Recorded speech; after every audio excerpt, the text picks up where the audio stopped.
Greetings and salutations. Wow, that was just like Catpick Studios right there. Hello! And Mike Bradley, too. Perfect. Just ripping off everybody right off the stat. Welcome to Canucks with Guitars. I'm your host, Ben. You knew that. Why? My name's in that corner below. And then if you haven't already, hit that subscribe right there, and you can ring the bell, too. That's fine. Awesome. So welcome to Canucks with Guitar, your weekly live Q&A show with a Canadian flavor, which YouTube didn't like me putting that in the description. They're like, there's no U in flavor. I'm like, it is if it's a Canadian flavor. We're not Flavor Flav. Stupid YouTube. Welcome back, Terry, co-host, apparently. We may have someone drop into the basement area here. We'll see. We'll see. He could be running late. We know because there is jiu-jitsu on Monday nights. If you know who I'm talking about, you know who I'm talking about. Let's see. Who do we have in the chat? Tonight, we have Symmetry. We have Dwight Bailey, the Hitman himself. We have Dan of New Jersey. Hip Metalworks, Tinkerbell, Martin Lemaire. Everyone should check out Tinkerbell's channel, by the way. He's been putting out more content lately. Check out Tinkerbell. Yep. Martin Lemaire, BC Rich 581, one of my favorite commenters in the chat. Man, he throws me under the bus in everybody's chat, but that's okay. I don't mind. Thomas Santiago. Thomas Santiago. Thomas Santiago. Thomas Santiago. We have Sandra's here. Awesome. Love to see you, darling. Actually, check out Sandra's channel, too. She puts out the stuff. She's got the Sasquatch Live. Yep. JP Page 2 is here. I think I mentioned him already. Yeah, he's worth mentioning twice. Some guy named Terry's 3Gs, likely imposter. Sure. Attack of the Clones.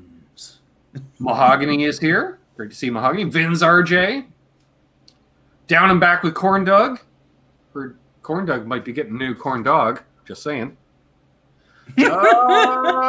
Six String Brian's here. Michael B is here. Billy Baloney's here. Absolute Mayhem is definitely not late. We were late. Paul McNary is here. McNary. Yeah, both of them. Dale Palmer. He's early. Half an hour early. Michael Easter. Awesome. And I will say, there's Milk Tea. Mark Effects. Magic Man is back. That's awesome.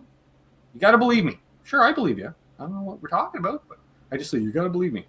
Oh, Doug's got a question. All right, fine, Doug. Pass away. Doug's got a question. Did I mention, hey, my knees hurt? If not, my knees hurt. Awesome that you're here. Dang it. Where was I going? Okay, Doug's going to ask a question. Oh, unfucking believable. Commented earlier today. That's right. I said his name right off the bat. I'm feeling boisterous about that. He said, I'm just here for the calendar. Wrong channel, Chris. That's SPJ's channel. There's no calendars here because I'm not really into time, man. Unless you're actually going to Jasco's Plumbing's YouTube channel. He has one. Jasco, if you're lurking, you remember that big ass calendar you sent me? It would go right good. It'd go right good there. Yeah. Or good right there. Tinkerbell says, oh, baby, amp still smoking. Gotta shut stuff down. The gang is here. Now, I heard that, Terry, as discussing off air, I heard that in the voice of Bob Cole. Oh, baby. Oh, God. Oh, baby. Amp's still smoking. Oh, wow. That's reaching.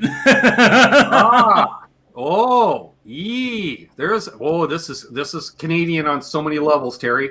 Who introduced Alex Lifeson to Geddy Lee in high school? Hint, he played for one of the hockey teams playing tonight.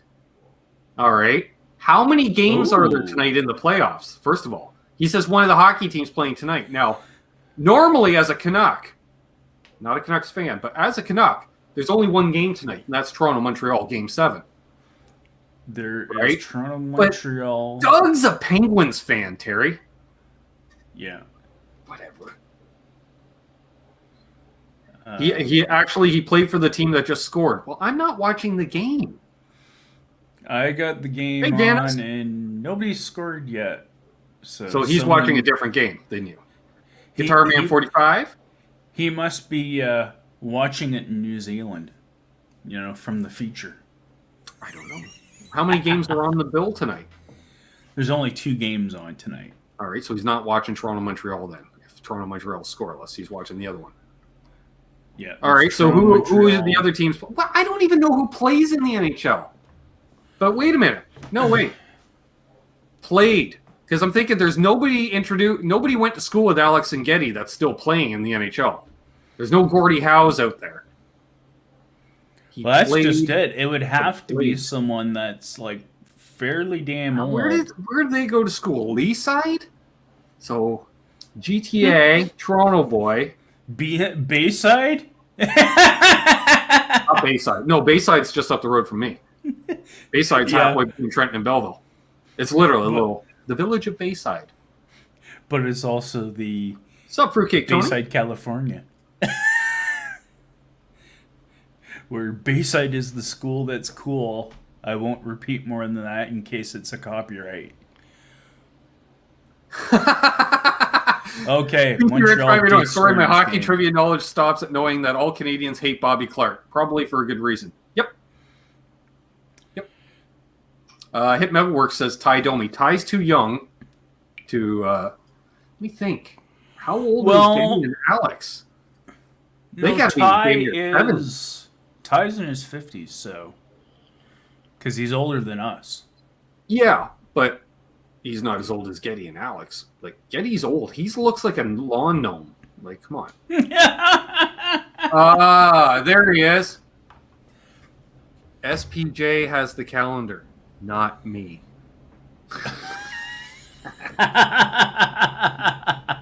Ooh, I like that one. Hit Metalworks puts in Ron Ellis. That's a good one. That's very possible. I don't know. I do not know, Doug. I do not know. Yeah, I don't know Eddie who Shack. it would be on the Canadians. All right, Six String Brian's. Doug just said Six String Brian. I can't read. Steve Shutt. Ooh, that's what Six String Brian says. So it's probably Steve Shutt, because if I can't read, that's probably it was already answered. Well, it's Steve Shutt. There we go. Hey, Randy Upchurch is here. Good to see Randy in here. Oh, nice. Steve Shutt, who is actually a Montreal Canadian. What a few I liked. I liked him and Bob Gainey. I like Bob Gainey. Yeah. I was always, in regards to Canadians players, when I watched Canadians, I was always Kirk a Muller. fan of... no, I was a fan of Guy Carbonneau and Patrick Waugh. See, but that's because I liked when I played ice hockey and ball hockey and that, I was a goaltender. So Oh, there you go. I get it. So right. I kind of was. Well, that into explains it to her. goaltenders. You're taking a puck to the head. Right. Much like Doug. The two of you got something in common there. You're both goalkeepers. Yeesh. And nothing like one of those hard frozen orange balls that slap shotted at you and you're not wearing protection. Oh, yeah. Oh, yeah. Oh, yeah. I've taken a few of them off the calves. Oh! You can imagine when it's in your nether region. Hey, Craig Tomlinson. Unbelievable puts in Miroslav Satan. If only for his last name. Yep, I get it. You have the power of Satan. You know, and that was the whole thing. He was one of those players that never played on the New Jersey Devils, which would have been one of those perfect last-named players to play. Eddie Van Haskell's here. Nice. He's got his eye on the game. I knew he would. So I was just... You know what? Did I send you that video, Terry? The YouTube video link Eddie sent to me the other day? Maybe I didn't forward it to you. I know I sent you the photo, but Eddie, I would love to show that video on here, but we'd probably get copywritten. Hey, Milt. I forgot to say hi. Milt's, yeah, he's a Habs. Yeah, I think he only showed me the pic. Yeah, speaking of which, if you want to know how cool... Do I still have that? Wow, I sent it to you anyway, so I'll just go to your messenger or our message thread. Hey, Doug, did you see the picture today of Cousin Brad hanging out with Mess on New Year's? Tell me they didn't get just lit that night. All right, let's put it this way, because you don't need to see the message. All you need to see is the contents. It says, P.S. Please send this to Terry 3G. So this is how Eddie tapes up his stick. Yeah, that was awesome. Hey, EC Painter. He says hello from the land of Clint Boyer. That's right. Aren't you from Emporia, Kansas? EC? I won't forget that one.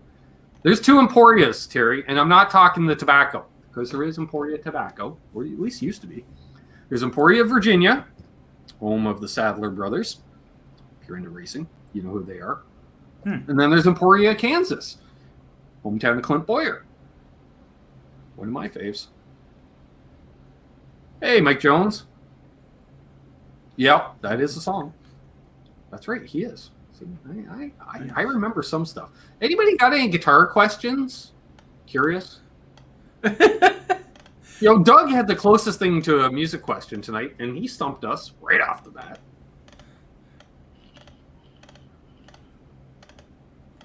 Well, not that it isn't a Canadian thing, and this show is kind of Canadian. Jesus, even Sunday night, apparently. I got Matt says to me, I can't believe we talked that much about Trenton. I was like, yeah. And then I was like, dude, you should have heard the Castleton chat a couple weeks ago. He's like, really? Even Matt didn't know where Castleton was exactly, and he grew up in Trenton. I'm like, dude, it's north of Colborne. He goes, the town of 1,800 people? I'm like, yeah. He goes, is it one of those, there's like a 4-way stop, and that's the town? I'm like, yep. That's the town. Ah, hey, really I Rock the Blues. Oh, the one, the only, from his luxurious basement, apparently. Boom! Hey! Tommy boy! Can you hear me okay? Or We am I can hear you echoing? fine, Yep. good sir. I'm not echoing? No. Nope. Okay, cool. Welcome back, Tommy. I want to Yep, see if we welcome can work back. without headphones. Awesome. And good timing because Unbelievable just typed Tom feeling better. I'm hanging in there. My nose is all red. I was wearing a respirator doing painting. I forgot it was Monday night. I was thinking it was Sunday night. Because it's Fair a enough. holiday for us today, you know? Yeah. I get it. Yeah. Let's see. Symmetry asks, we got guitar questions. Nice. Any opinions on Schecter guitars? I'm going to start with Terry on this one because I believe, Terry, you've owned at least 1 or 2. I've owned 2 Schecters, modded / refinished one. The other one I actually left stock because there was no reason to actually Wait, mod it. you or left the anything. guitar stock? Yeah, I didn't actually destroy it as like some people love to rant about. So I've had I believe it was a early 2000 Schecter Omen 6 hardtail. Symmetry was So that was looking the for base an Omen 2. Omen 2. The other one I think, had you know was what, Terry? Schecter, 'cause I know they do some higher end stuff, but Yeah. Schecter reminds me a lot of Epiphone. Like a lot in the fact that build quality versus price, it's right there. Like you do get you don't Yeah. overpay for a Schecter. They're priced right, and they're decent build. What you got there, Tom? Schecter. Schecter, nice. That's funny. Mid to late 80s Schecter. Real Nice. Schecter. Schecter Dallas Custom Shop when Tony Anderson worked there. I don't think I haven't owned any Schecters, but I I think played this all throughout school. The Yeah. body's in there. I have to put it back together, but just wore all the finish off the neck. Well, except up here, you can see where I didn't play. Like, Yeah. Tom Yeah. was not doing box scales at the top of the fretboard. no, I wasn't like. We got Quentin James is here. Oh, I Ah. love that. I Hey, love nice. old school Welcome, Schecters, Blackjack man. Guitar Knock. If you can get like a Blackjack late Guitars 80s here. Schecter, Rick Heyman, Mickey Settlemeyer. Man, everyone's jumping in. Awesome. if you can find one of those late 80s Schecters, it's basically like a Tom Anderson for much cheaper. To me, I'll put it this way. Schecter is a company that you can look at their mid-tier price stuff that's in the $400 to say $700 range. And like I had a Schecter Damon Elite 6 with Floyd Rose and EMGs in it. And that guitar was an awesome guitar. Yeah. And like it was a guitar that was only worth about probably about $500-$600, but the quality of the components in it, the quality of how it was built and put together, you could have easily purchased that guitar for $1,000+ under any other manufacturer's name. Oh, dude, Symmetry's just mentioned 500 Canadian new. Done. Do it. Yeah. Do it. Do it. Really? Because a decent Epiphone's running over 7 Canadian now. Yeah.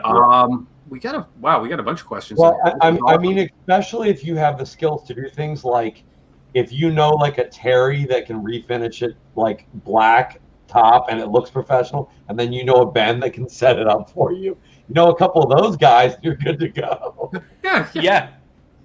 Hey, That's Terry, I will say, if you live in just west of Peterborough, Ontario, then you're right in the middle of Terry and me. Yeah, I'm just saying. I'm telling you, man. When they open that border up, I'm just bringing all my guitars and be like, "Hey guys, I'll go get your lunch and some beers and whatever else," and you know. I dig it. Let's see. Magic Man. Right here in the paint, and oh, Ben, this action's a little high. Magic Man asks, how important is it to adjust the pole pieces on your pickups? That's my opinion, because I never adjust them. I've never done it. I've done it once because I thought it was something you could do, and then I'm like, I did it to my Les Paul back in high school. And I was like, why is it so mid-focused? And I realized I gave it like a 7-inch radius in the pole pieces. Oh, Jesus. I did the same thing. And I'm like, okay, I'm trying to put them, I'm like 16 years old. I'm trying to put them back as close to center as I can. I'm like, please be. And then it was about where it was before. I'm like, oh, thank God. I thought I broke it. At that point, I'm like, I broke my Les Paul. The only time I would adjust them is if you find what you have a dead string, like one string isn't ringing through like the others, bring up that pole piece a bit. Yeah. Or if one seems to be too loud, lower it. Yeah, it's high to the point where you're getting that, where it's pulling the string down and you're getting the sibilance kind of effect. All right. Next question. Sandra asked, strain of the day. Haha. I didn't take everything and put it all in one thing, so they're labeled. Strainer of the day. There you go. We're doing 24K gold, plant number 9. I can even tell you which plant we're getting that specific. Where that means on the pecking order, I don't know, because I don't know how they were labeled. EC Painter asks, what are your opinions on the Gretsch Country Gentleman? Oh, love it. Love it. Ooh. Exactly. Terry? My friend is jonesing for one. He's sitting on about 5K right now, waiting for a really nice deal on one on Kijiji. Now, you could also go for the Eddie Cochran, which is essentially a Country Gentleman, but with a P90 in the neck. Is your friend named Terry also? I'm looking for a friend. Well, depending on the amount of guitars he gets in and I happen to play, at times he might as well be named me.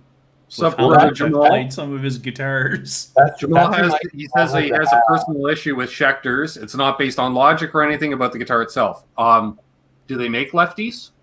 That could be an issue. Okay. I believe they do make lefties. You know, that's Hey, Brad Guitar Miller. Doug, I don't have a bikini top. Otherwise, I would. Before the 5150 came out, I could never get into PV amps, and I think it kind of like broadened my horizons more. Like way back when they came out with that 5150, I'm like, wow, this is a great amp, great sounding amp. And I just had never played any PVs before that because there weren't a lot around where I lived. We've got a bunch of people jumping in here. There's Basement Guitar Superstar, who's going to be on with me this coming Sunday. Nice. We got something that came up in conversation on a live stream. I don't know if it was on one of mine or possibly on Nez Says, but basically, for once, I didn't drop the ball, and we will discuss it, and I'm not going to say what it is, but when we mention it next Sunday, you'll be like, oh, yeah, we were going to talk about that. Yeah, that's right. And Brad Guitar Miller is here, along with Mark Randall. Nice. Now, in regards to adding to the comments on about moving the pole pieces, my strict belief is moving the pole pieces, even though it can improve the output of a pickup in doing so, to me, I would much rather leave it stationary because when they're wax potted, when you do move the pull piece, you're breaking the wax potting. Well, but you can just hair dryer it for a little bit. Yeah. You may end up with a puddle of wax. I do it overhead. That way, if anything, it just when you start seeing it ooze out and drip in your eye, that's when you take the heat off. So I mean, and then you get it to compressed air to instantly cool it, and then you also finish check your whole nitro body all at once. Perfect. I think the only time I've ever moved a pull piece was, I think, in an instance when I did get a used instrument that had a pull piece that was moved a certain way. Fender ones I've messed around. Some of those Fender ones, you're like, what is this? A lie detector? They're just, and one's almost touching the string, the other one's down inside. Those they're just slugs, folks. You just put some thumb into it. They'll go down, or you'll cramp your thumb, one or the other. And if you cramp your thumb, just put it out in the sun for a minute. Let it just warm up. Adjusting pull pieces only leads to tears and doom. Unfucking believable. The weirdest thing though is like I will strip a body down and fully refinish a guitar, but I hesitate to mess with the truss rod. That's Tom right there. And the truss rod is something that is actually probably one of the most easiest things to actually do compared to, say, stripping down a whole body off of a guitar. See, that's the one thing. I'm not like a neck kind of expert in that sense. I need some lessons, man, like some good lessons. Because mine, every single time I do it, like whether it's adjust intonation or set the string height or the action, it's like I'm starting over. Like I never develop skills. Well, and that's the thing. As you adjust things, it puts other things out of spec too. So, and I get that. Ironically enough, like, or I do it flat, and I should have had it. Yeah, it's like like setting up the first time you set up a Strat with a floating trem, for instance. There's a lot of shit going on between the neck relief and the action, and this and that. But I started what I understood that from. As soon as I think I saw a Dave video and he's like, changing this, adjust this, I went, well, yeah, that makes sense because setting up race cars, one of the things we do is like, outside of the big time, your local track, you're running this class. Your car has to weigh this much, right? Yeah. Sure. So, Tom, you're going to show up with a 3,000-pound car, and it's just a regular, let's say just a regular 3,000-pound car. You just weight relieved it as much to get it down. I'm going to show up with a 3,000-pound car, but 2,000 pounds of that's going to be just on the left side. Because we set it up with, basically you put a bathroom scale under each wheel. Yeah. And you can see as you move to one corner, it takes weight off the other corner, unsprung weight versus sprung weight. Canucks with cars. Sure. It makes sense to me because I know adjusting this will affect that. Yeah. But I would have never thought even to the point of like weight distribution to lessen drag. Like that's amazing. Like that it gets like it really is a science. It's not so much that, but it's like you think if all you're doing is turning left, you want all your weight on the left of the car. That's what I mean. But by doing that, in essence, you have less drag resistance on half of your car. So you're lessening. Oh, it's a bitch to drive down the straightaway. You're tugging on the wheel to the right, going down the straights. But I'm sure once you adjust to it, it's amazing because have you ever seen the thing where they put the glasses on someone where you shoot a basket and it moves your vision a foot to the left? Well, within shooting like 10 baskets, if you can make said baskets normally, your brain self-corrects. Yeah. I'm sure it does the same thing. Muscle memory is an amazing thing, Well, that's right, Doug. Yeah, that's Tuesday nights. If you want to hear more car talk, tune into Canucks Tuesdays live at 8 p.m. Eastern, right here on the YouTube, but not on this channel, on the Canucks channel. Terry, throw the link in if you would. And throw you under the bus. Hope that Ben and Doug don't agree on someone because then it gets exciting. Oh. Doug has been rooting for his favorite driver the last month and a half. It's like, Ben, you don't know what you're talking about. And Ben goes, okay. And then Ben has like a full diatribe to back up what he's saying. And then it's on. Awesome. I'm going to show that off in a moment, Brad. What did I see here? Quentin says either Tom has a green screen or his drywall guy has drinking issues. Yeah, I know. The side, I don't know what he did. All right, now Brad, how does someone get? window. Oh, thank you. I was going to say, how does someone get a hold? So we're just going to pop this up on the screen. He says, I have the EVH tribute decals. You spelled decals wrong, by the way, Brad. Back in stock. If anybody wants them, which you should. Mine's around here somewhere. Dang it. Yeah, why am I showing the photo, Brad? Here, I'll just do the real thing.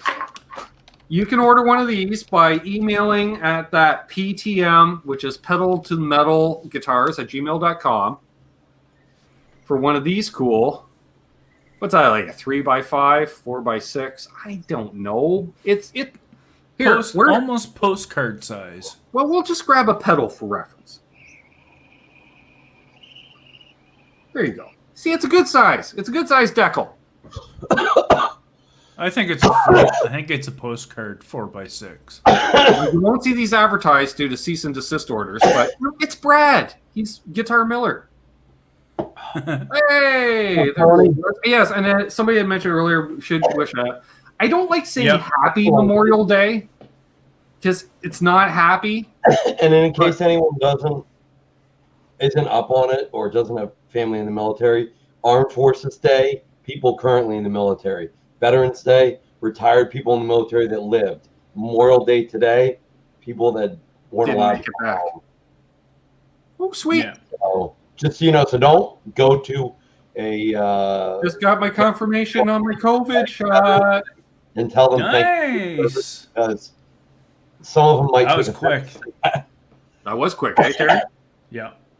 Yeah, well, we were waiting to go live, Tom. I got a text. Hey, you still look for a COVID shot? I'm like, damn straight. They're like, so Thursday at noon.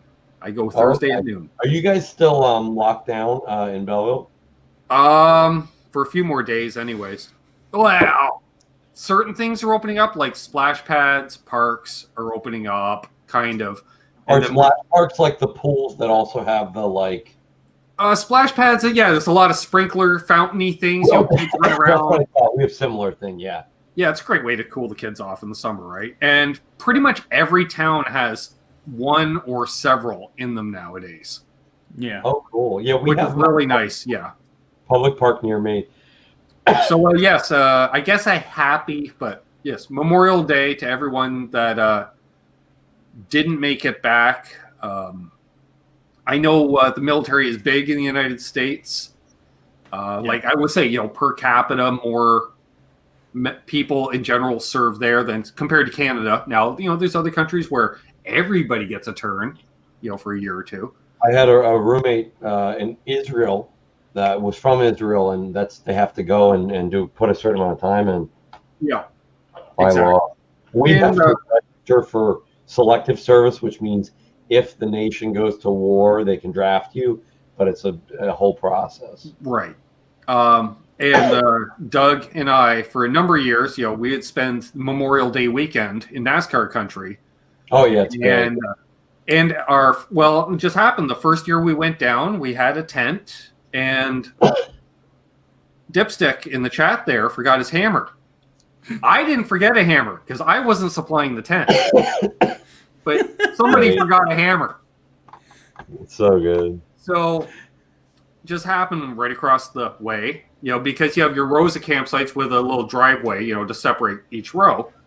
And campsites back. And so walked across the aisle to this guy who was setting up his trailer. You happen to have a hammer? Yeah. That was Marshall Burgess, still a good friend to this day. Little did we know that he and his buddy Mike, and Mike being the boss man over on the situation, hosting 100 Wounded Warriors and family members for the weekend, which is free camping, free food, free infield pass, usually some kind of pit passes, which are not the same as garage passes, but still you get to hang out behind pit road. You've seen the photos, Tom, that I've done. Terry's seen them. It's like Channing Tatum just chilling like 3 feet away, like bumping you if you're a band. Like, that's like, not to be elitist, but like that is the inner circle point. Like Dude, But yeah, when you don't realize, like, if someone ever said, like, would you play a free gig? Would you, like, give your Saturday up for this charity? That's one charity I wouldn't question immediately. I'd be like, yeah. exactly. Hell yeah. Yeah. Exactly. And when we first started going out, I worked for the military here in Canada as a civilian contractor. And, and we have several military members in our family. So it's not foreign to us. And then we just made friends with these guys down there, and they do great things. And, it just we end up, because we were down there for, he says, yeah, who's the dipstick that forgot Channing Tatum was coming to the site? I was told to keep it a secret.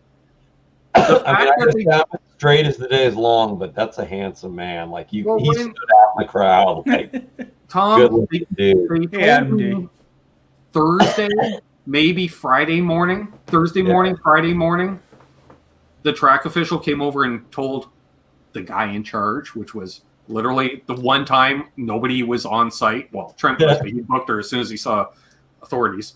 I get it. And so they told me, and they said to keep it quiet. Not a problem, because within 10 minutes of that meeting, completely forgot about it. Yeah. Until I saw the SUV with the limo tent roll up and the security get out, and I'm like, well, that means somebody important just showed up. I'm like, Yeah. Oh, right. Yes, I was, Doug. He says, no, you're higher than a kite. Yeah, probably. But Ben, you've never been the term they use, a star F or so.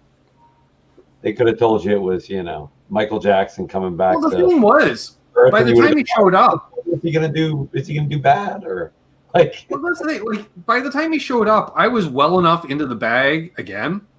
Nice. That I'm standing there, like, when you see the photo with me standing right behind him there, at that point, I'd already kind of met him, and I'm like, who is that guy? Like, at first, because he's jacked, right? Because all Hollywood action guys, they're all jacked. So I'm like, at first I thought he was a pro wrestler, till I realized he came up to here on me. Yeah. So I'm like, he's not a pro. I'm like, okay, so if you're jacked and you're small, possible MMA. No, he doesn't look like he doesn't have any cauliflower ears. He's an actor.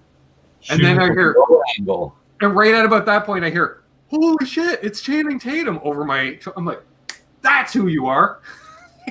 But see, he probably liked it more that you didn't know who he was, because he's so used to all day people like, oh my God, it's this dude.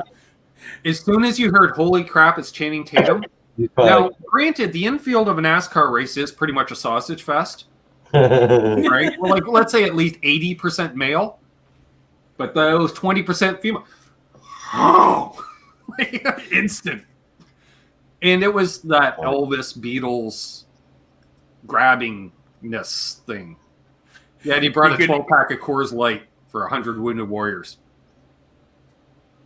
Guess what? We woke up the next day and checked the cooler. There was still 12 Coors Light in the cooler. Wow. Jeez. Fruitcake Tony wants to know, at races, do you guys eavesdrop on the conversations between the driver and crew chief? Well, Tony, that's how I became a Clint Boyer fan, because they had this new camera for the Olympics, which was on a cable, that they would go alongside like the track and field.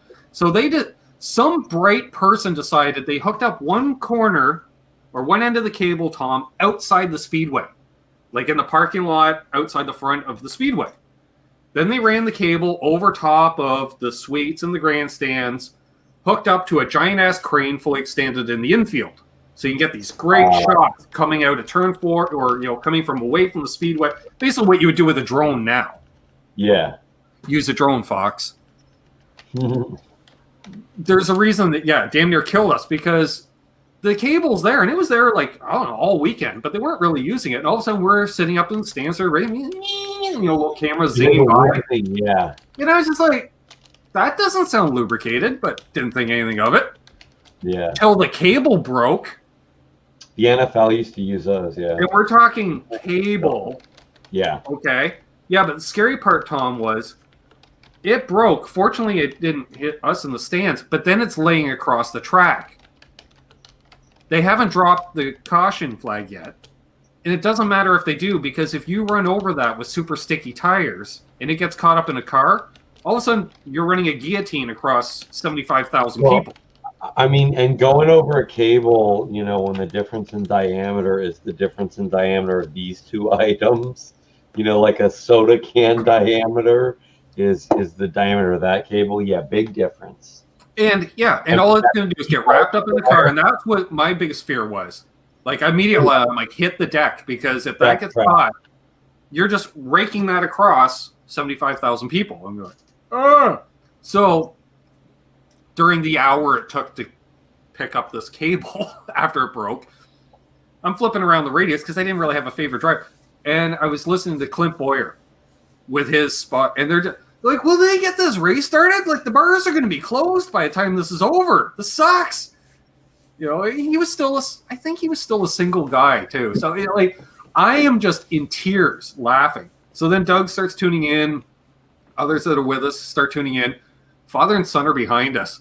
And he's like, I don't mean, you know, he's like, we didn't talk to him. He's like, I don't mean to pry, but what you guys are all laughing at? I'm like, all right, if you can handle potty mouth, like Clint Boyer's channel. And because this kid's like 7, 8 years old, he goes, hey, I brought my kid to a NASCAR race. It's nothing he hasn't heard before. I'm like, well, there you are.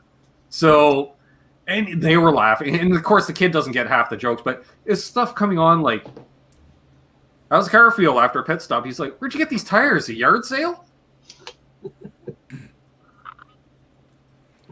Yeah. Just to finish off what Jamal was saying earlier, he grew a dislike for Schecter because most places when he went in looking for left-handed guitars, yes, it was that's all Schecter. they had. So yeah, understand that a lot. Hey, Cushman. And Adam D has an interesting story running into I see that. Batista. Flying to Atlanta, saw Batista, or met Batista. Canucks with cables. Yep, unbelievable. Yep. Excuse me. And thank you, Sandra, for posting the links in the chat to the Facebook group and the Wounded Warrior Project. Yes, thank you, Sandra. That was weird. Sandra and awesome.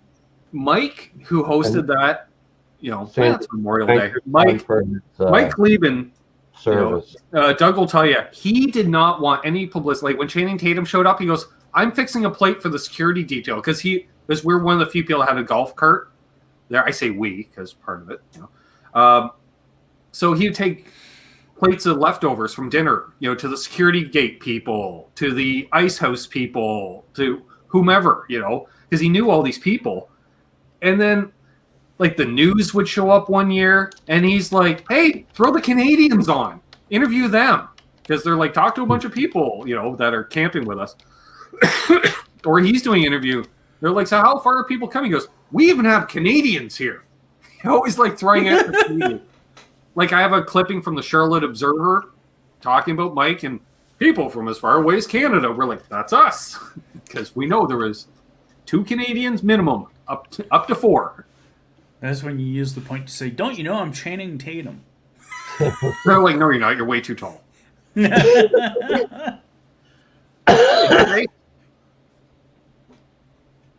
Don't you know who I am? No, I don't know who I am either, so I can't remember. Let's see. BC Rich says, starting tomorrow, back to the office for 40%, then in 4 weeks, back to 70%. Nice. Easing into it. I like it. Somebody asked earlier if the bars are open around here. Just takeout only. Yeah. It might, you know, Ontario in itself is moving into the point where we're actually now approaching the mid 60% of having most of the population with at least one shot. I'm waiting for Doug's response on the chat because Blackjack Guitar says, I used to watch NASCAR, but it's boring when all the cars are the same. When they got rid of the Dodges, forget it. Doug will say, watch the Canadian NASCAR series. It's full of Dodges. Pinty's series. So, Hey, Jeff, for example, Ben might make it actually to the 65% mark now on Thursday, but we're getting more and more people vaccinated. Mine before my dad's getting his, Terry. He still hasn't got his. Now But that's then very strange. Well, he's also I don't know if he even.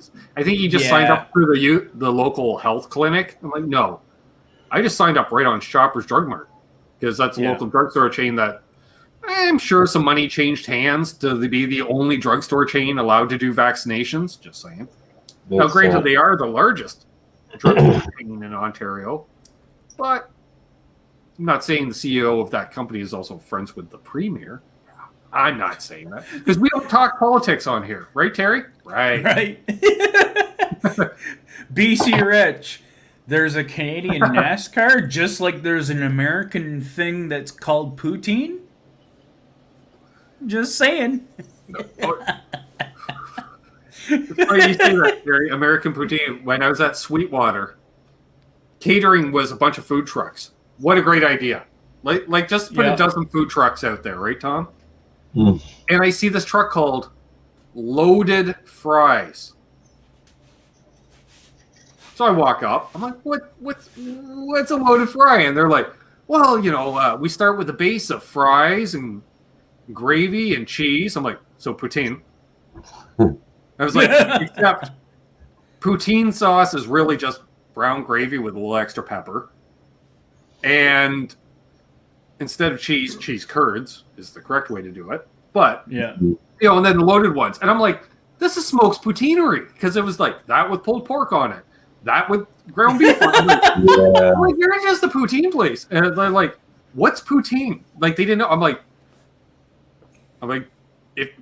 free advice from a Canadian. Substitute your cheese for cheese curds. They're like, nobody would eat that. I'm like, everybody eats that shit in Canada.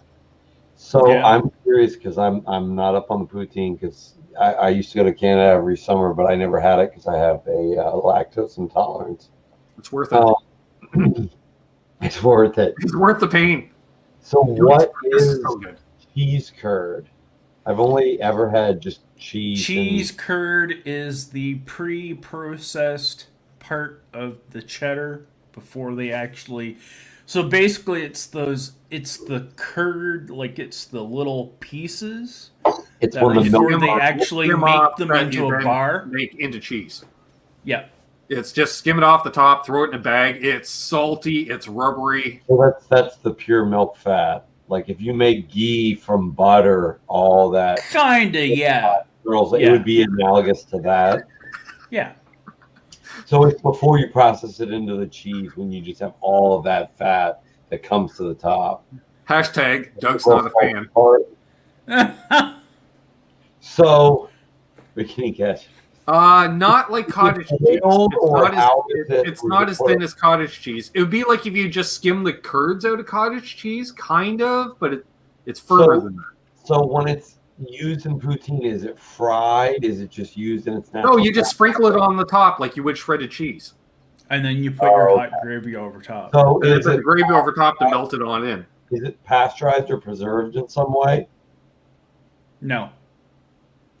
It's got to be refrigerated. I know that. Curd. It has to be refrigerated. Okay, that makes sense. Yeah, curd. It's like like any cheese. You gotta, Although most convenience stores have bags of curd as an impulse item, and they'll just have them like sitting in a bowl on an ice pack type thing. Oh, gotcha. Like you're like, I'll take a bag of curd, and that's like a $5 item. You don't care.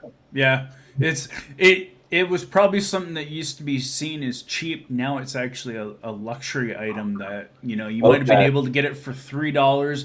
Now you're paying $8 for the bag. Yeah. Yeah. Now, Terry, do you heat it up or do you eat it at room temperature or cold?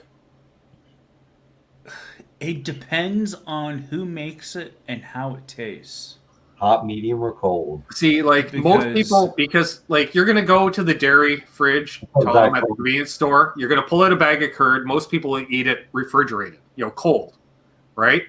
Let it sit out for a few minutes, warm up a bit. It gets a little rubberier, a little squeakier. Throw it in the microwave for 20 seconds just to warm it slightly. But you don't want to get it because it'll melt instantly, and then you just got a big glob of diabetes or something. I don't know. Curd in itself, I would probably be eating it cold, from the bag. I like it minimal room temperature, just heat it slightly. It's so squeaky. It quadruples the rubbery. You're like, am I eating erasers? because you're like, this is awesome, and it's all salty and cheesy and really, it's somebody had said it there, I think in the side chat, and it's like it basically is like Canucks cottage with cheese. It's like cottage cheese, except just basically larger forms of like the cottage cheese and firmer. Yeah. I'll have to get really cheese curd for like the show. When you would get like a traditional poutine kind of dish, you have the fries, then you said the gravy goes on first, or the cheese curds. No, cheese curds on first. Yeah, because then you put the hot gravy on it to melt it all in together. Gotcha. So what kind of hot gravy is this? Like, what kind of ingredients are we talking about? Just brown gravy. Can be a lot of things, Just brown gravy, like beef gravy. Okay. Yeah, I can give a breakdown of basically the origins of poutine. It started basically sometime in probably the early to mid 70s in Quebec. Okay. No, it's gotta be longer than that. Maybe earlier than that.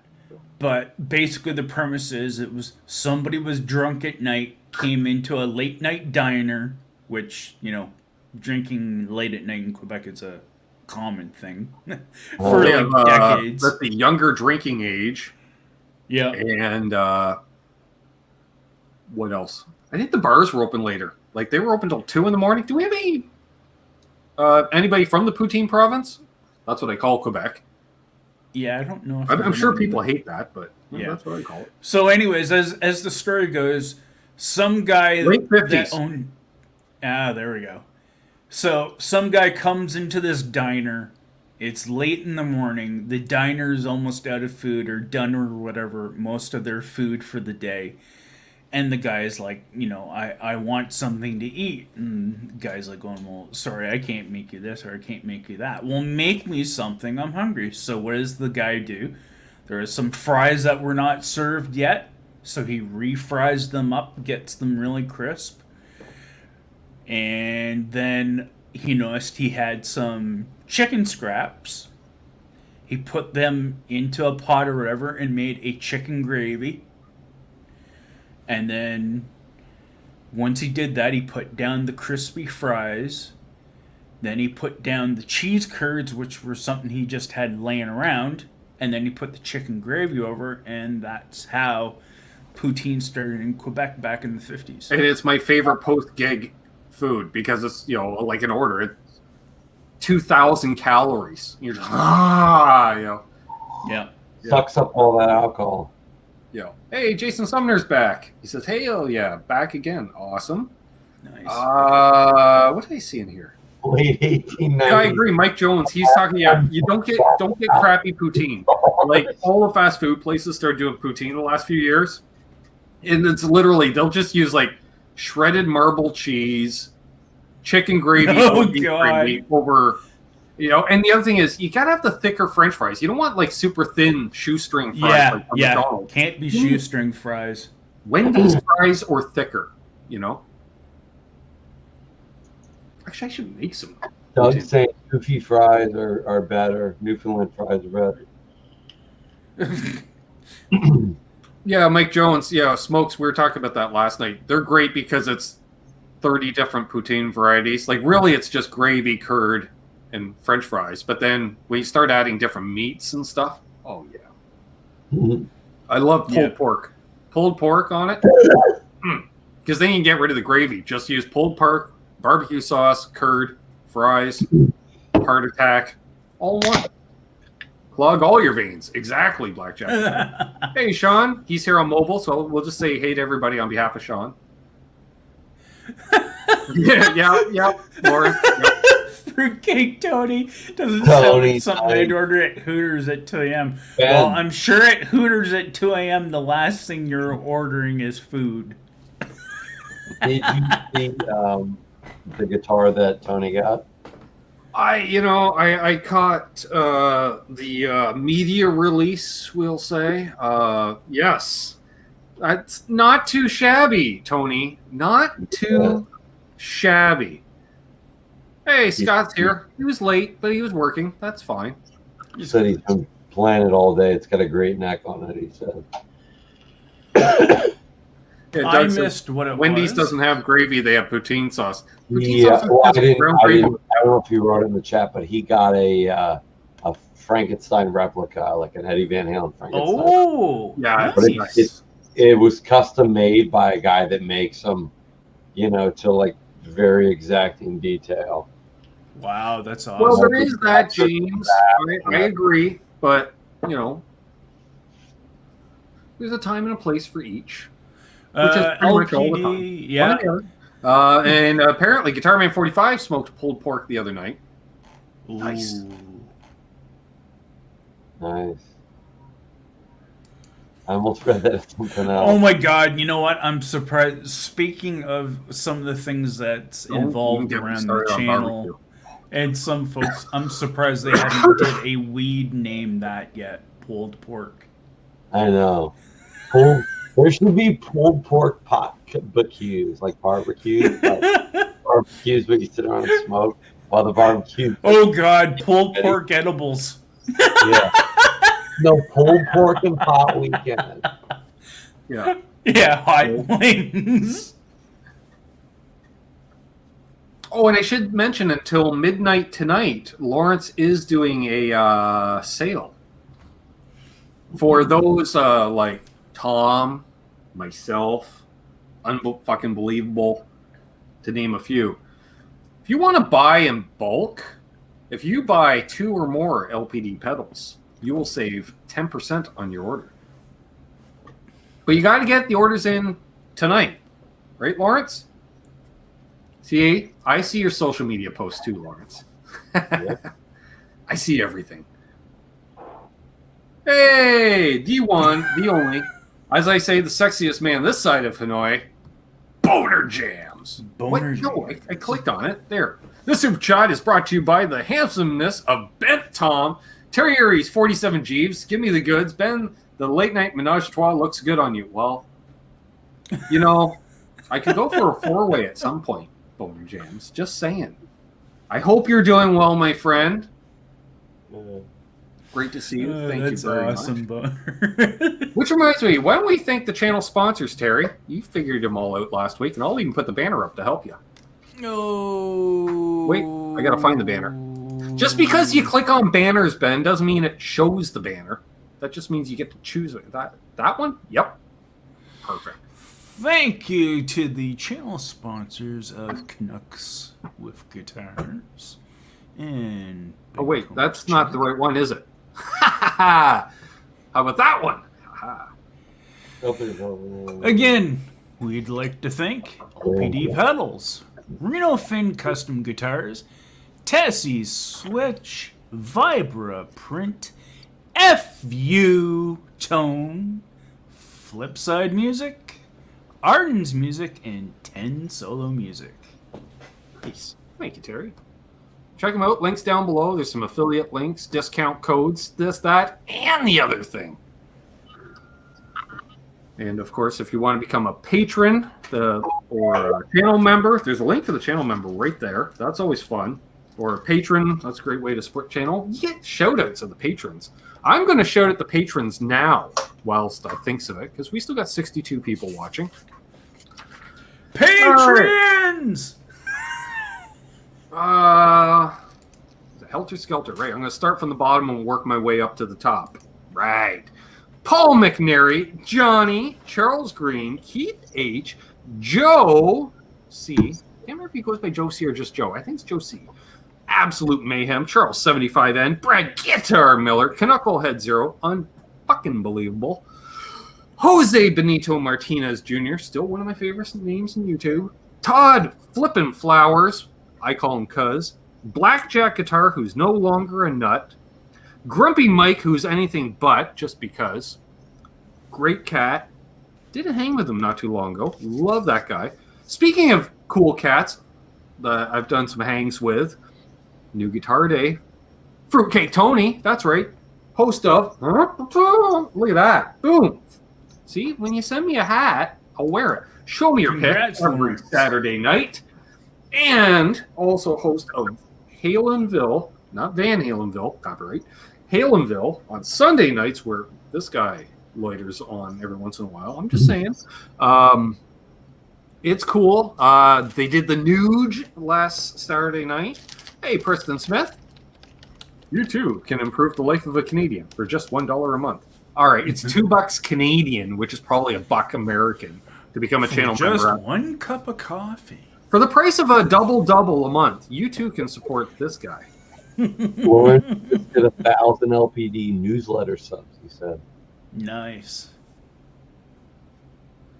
Nice. Preston was lurking while listening to Poutine chat. Also, we do have our one Quebec user actually in the side chat, Martin Lemaire. Oh, that's right. He's Quebec from Poutine, but potatoes from PEI. Yes. Hey, Jeremy. Not too bad in yourself, Jeremy. Jeremy. Ow, ow. Freaking hip. Excuse me. Oh, God, I just realized, you know what you can call yourself now, Ben? Oh, excuse me. What? The Tragically Hip. Oh, God. I just thought of that now. My hip is tragic. Exactly. Oh my God. What's up, Janet? Janice, she's doing terrible. I don't like to hear that. I hope things get better, Janice. That's not good to hear that Janice isn't well. I care, Sandra. That's why I didn't read off the other comment. I alluded to it, but I didn't read it off.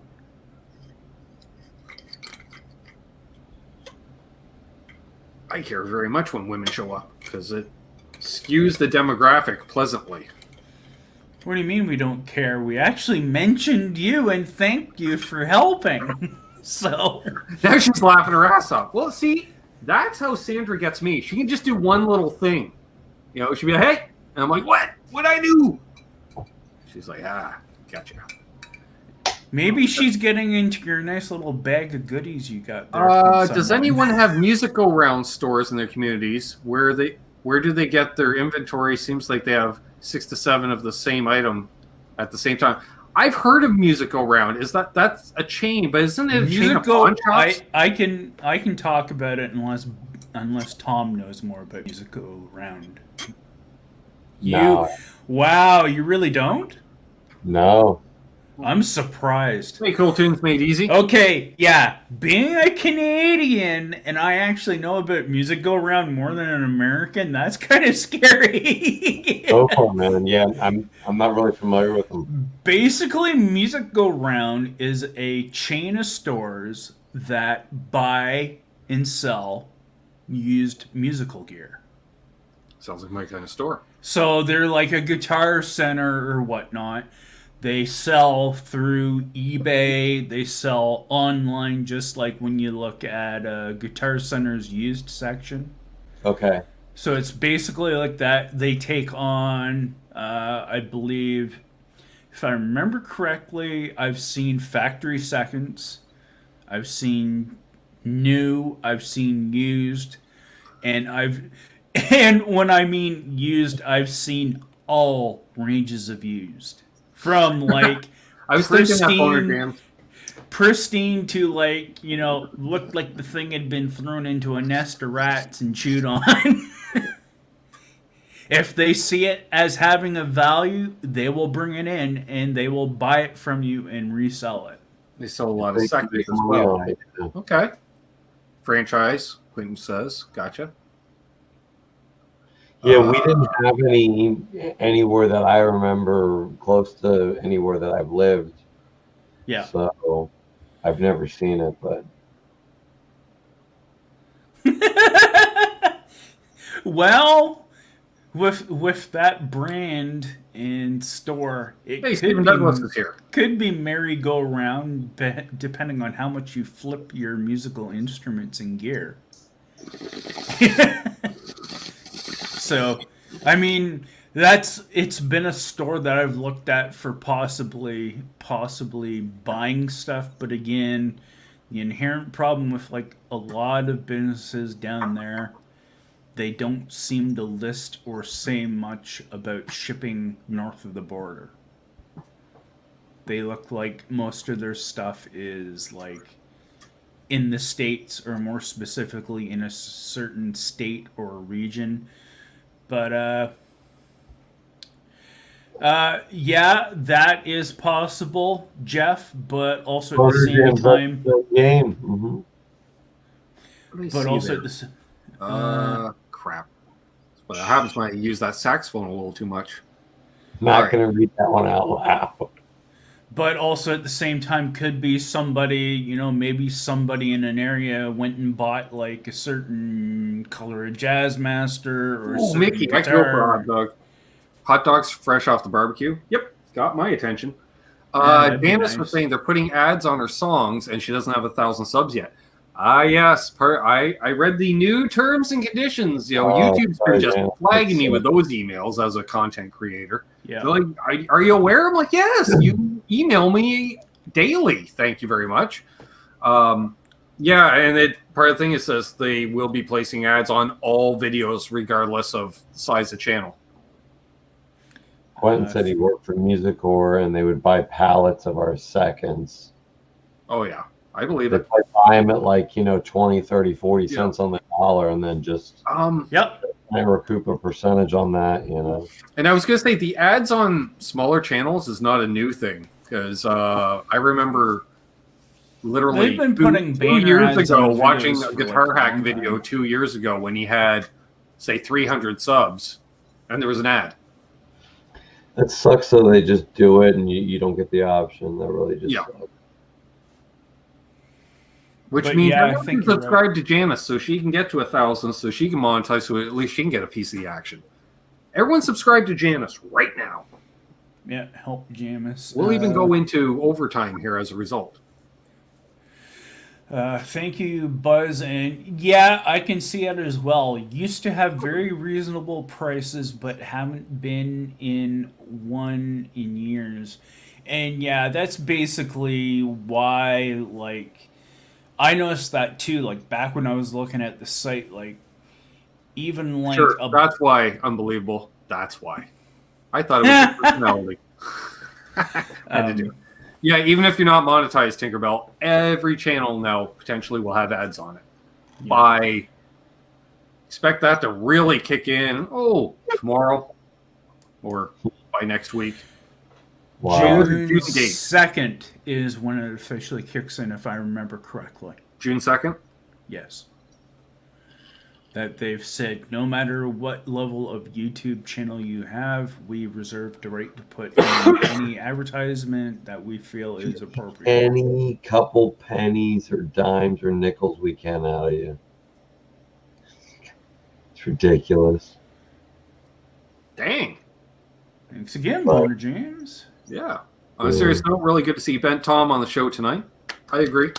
Yes, I agree. See you feeling better, man. Hope you have a great week, bro. Awesome. Awesome. Yeah, hashtag oh dear Lord. Exactly, yeah, Janice. They're making money off your originality. I know. Yes, and that's a very valid point. Yeah, they can interrupt live streams, Michael B. It has happened. And hey, Michael B., if anyone hasn't said hey. I mean, it's kind of like, I got him when he dipped in at the start. He's been multitasking. Yeah. If I know Michael B. and I know Michael B., he's multitasking. It's like the clubs that do pay to play. It's just morally reprehensible, but you know what they're doing ahead of time, and do it or you don't. I love that. Yeah, every time a bar owner would say, like, how many people you bring in? And I'm like, I'm here to entertain your patrons. Yeah. Well, I don't know. Yeah, my job isn't to actually put your bar full of people. Yeah, I'm a musician, not a promoter. Exactly. Well, you need representation. No, you need a manager. Clearly. And you would not believe how many ways that term actually applies to many things in life. Scott says pay to play is stupid. Yeah, you can use it to your benefit in some ways. Like, because you can, hey, the Chad. Like, hey, the Chad. For instance, we did a couple pay-to-play gigs in Toronto because I can never remember his name, the guitar player for Billy Talent. Mm-hmm. For those who don't know, Billy Talent, big-time act here in Canada. I don't know if he ever broke big outside of the Canada. But he's a big, big-time...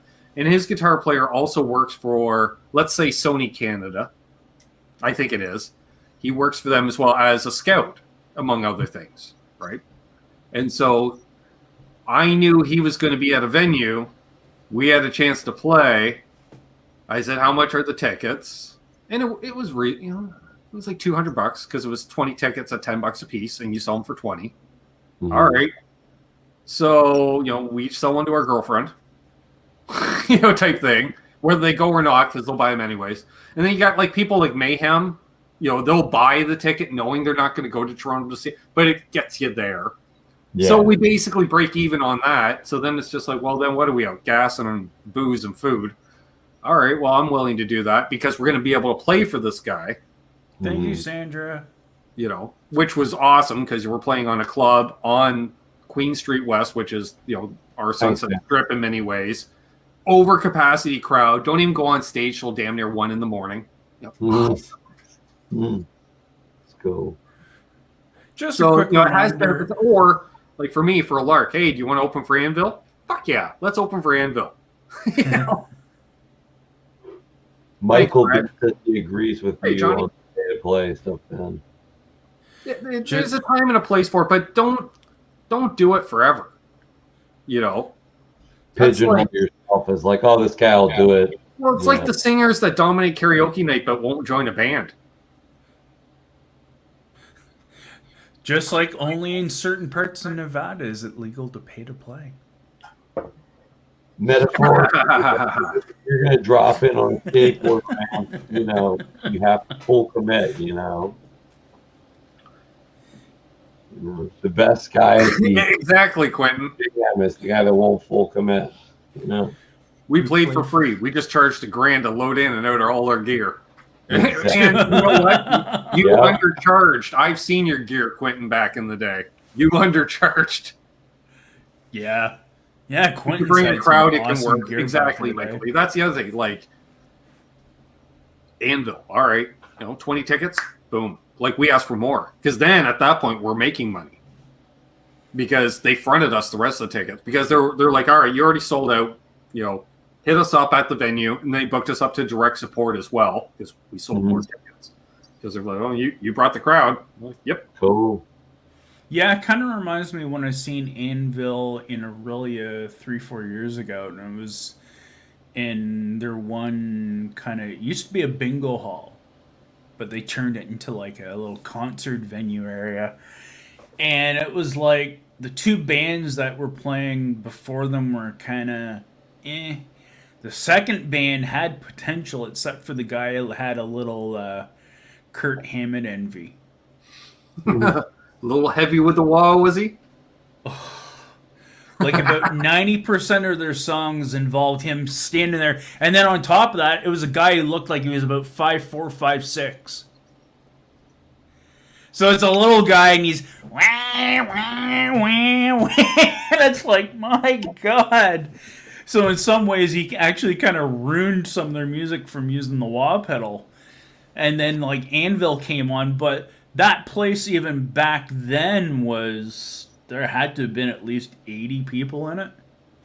I'm trying to think who was coming off hanging with Matt and Dan last night. Like we did have it. It's crazy for such a small population density. There was a brief moment in time about 10 years ago where all of a sudden it was you had your handful of teenager type bands / college age kid bands. Yeah. But then there was another half a dozen guys my age. Where either they had more than one kid and the oldest kid was old enough to babysit, or they got a babysitter, so both husband and wife come out, or husband goes out to play, wife stays home with the kids.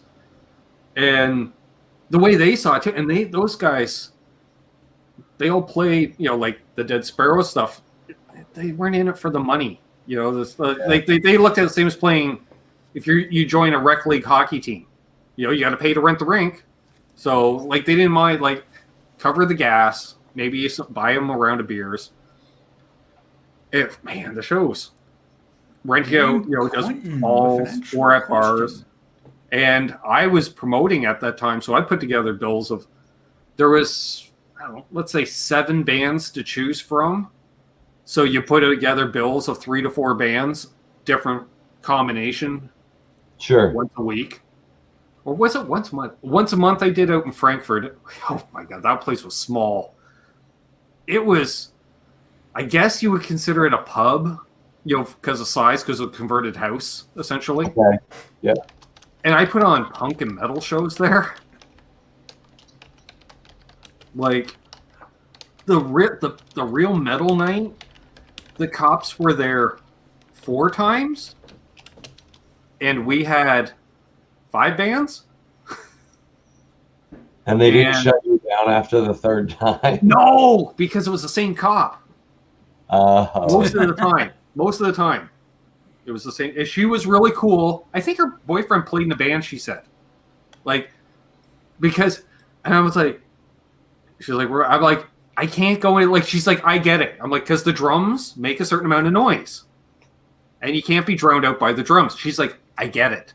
But I'm here because she's like, I'm not here every time there's a noise complaint. I'm here every 4 times there's a noise complaint. Like, when they get multiple reports, because the whole neighborhood's like, what the, this is the bar. They usually have karaoke night, solo acoustic people. Not, one guy drank too much. He says, screw it, I'm playing through a full stack tonight. I'm like, all right.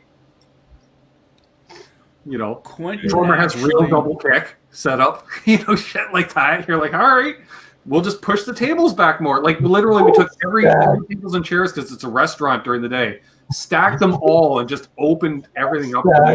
In a pub-sized restaurant. You had like 35 people inside and another 35 people out on the patio. Yeah. Because everyone's smoking, going back and forth. And the bar owner, she loved it. And my God, I remember that cop, she was so cool. Like, she's just like, every time there's a 4th complaint, because she was like just killing time. She was like, I'm on my way, but I'm out here because it's kind of rural and you cover a lot of area. So she was playing it up, and it was awesome. And then I remember another night, we were holding another show. They decided to set up a ride program halfway between us and the one set of traffic lights in town. Okay. So there's no way to turn off. I just didn't know. I'm like, just for those imbibing, I'm not saying to avoid it because that's illegal, but there's a ride program right down the street. 5 minutes later, they left. They must have heard because we were loud. They're like, well, there's no point now. They just announced that we're there.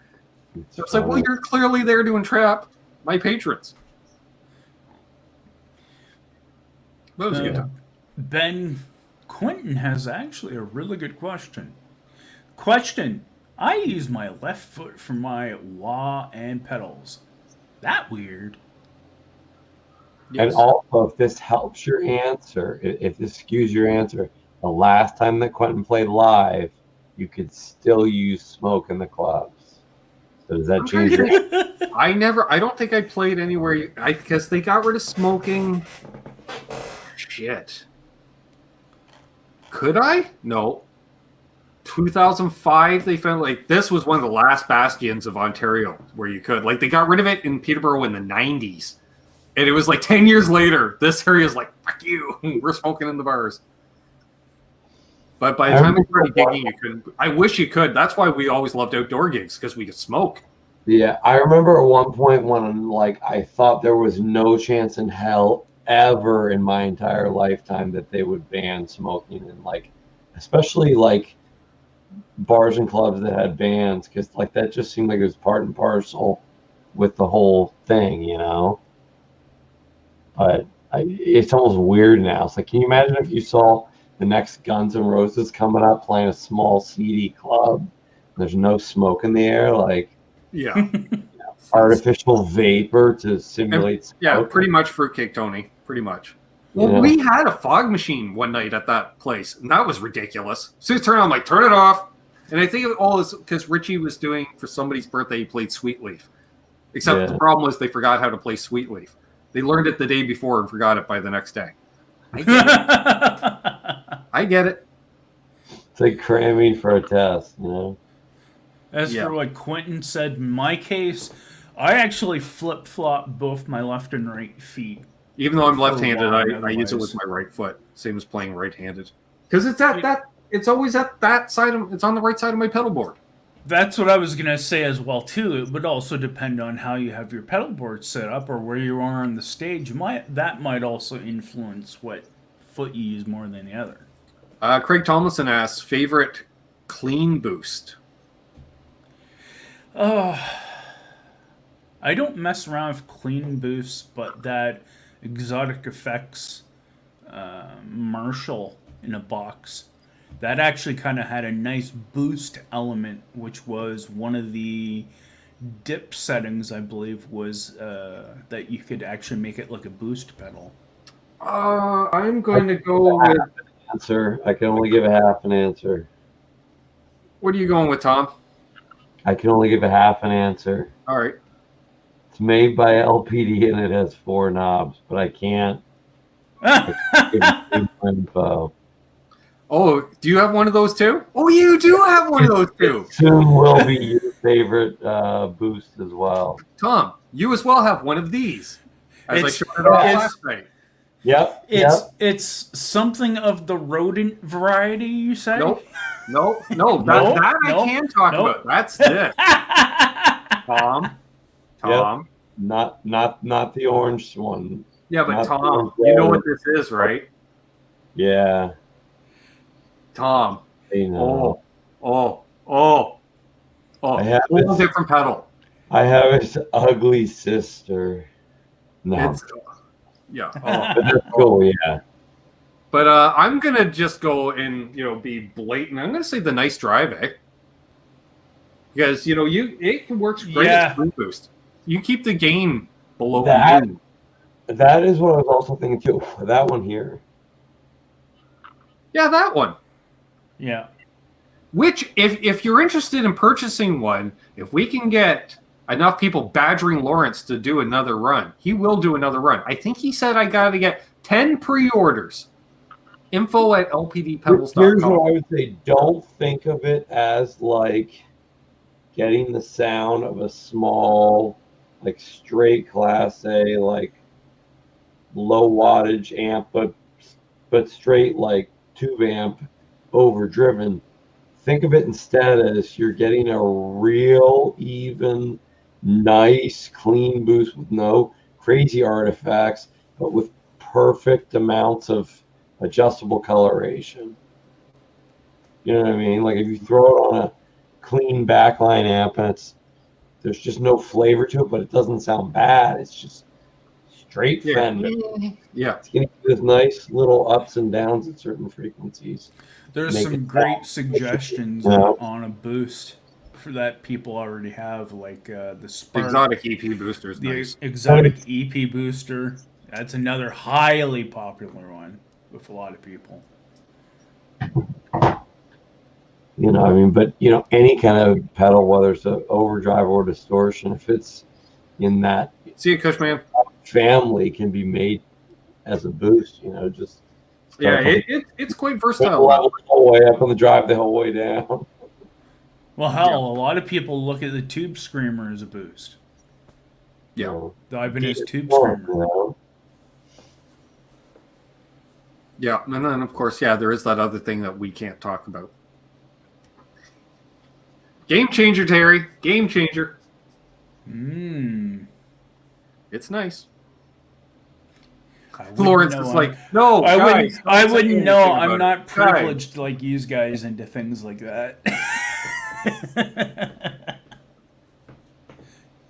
Well, I can say that was the result of the fine patrons, because the money was sitting in my PayPal account from Patreon, and now I'm like, oh right, Lawrence, you're doing that. He goes, shut up, but yeah, I'll make you one.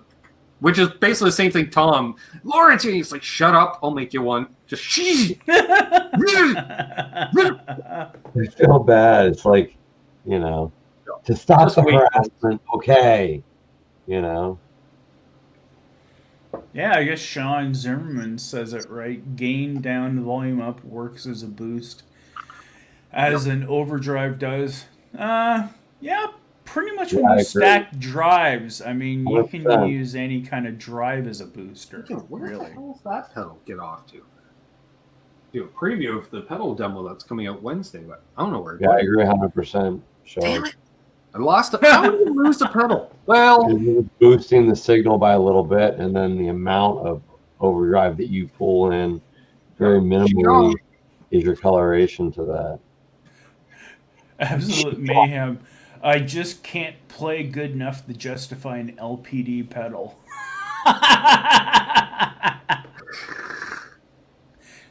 whatever, Mayhem. Hey, I agree to play. my friend doesn't play well, but that doesn't excuse him from or stop him from getting Paul Reed Smiths and Gibsons and everything else. Well, like say last night, you saw the Matt and Dan's boards, like just some beautiful gear on there, and I was like, who? Like Matt has introduced me to so many names, and he's just into this and this. Like he's right down, like Aaron, right down that rabbit hole. But they're like, I'm hearing about LPD. Like Matt's like, I've heard them, but you just don't see them in the wild. I'm like, well, in Canada, they're out there, but you just don't know. Like the freak me out was when there's a Kijiji ad from the same town as me for an LPD pedal, and it's not my ad. Yeah. Like, really?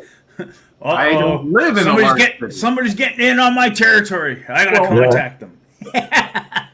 Well, it explains like random messages from Richie. He's like, what's a friends and family price? I'm like, on what? He's like, your ad. I'm like, that's not mine. What are you talking about? I'm like, ooh. He goes, don't buy it before me, you bastard. I'm like, all right. That's funny. You're probably like, don't worry. I probably already have it. Yeah, it's like I keep meaning. I've seen a few in the LPD Facebook group been doing family photos of all your LPD pedals. It's like I'd like to, but I'm not allowed. Unless I literally block out one of them altogether. Yeah. But I'd like to because I think I'm up to at least a dozen at this point. Johnny says LPD rabbit hole is my next road to go down.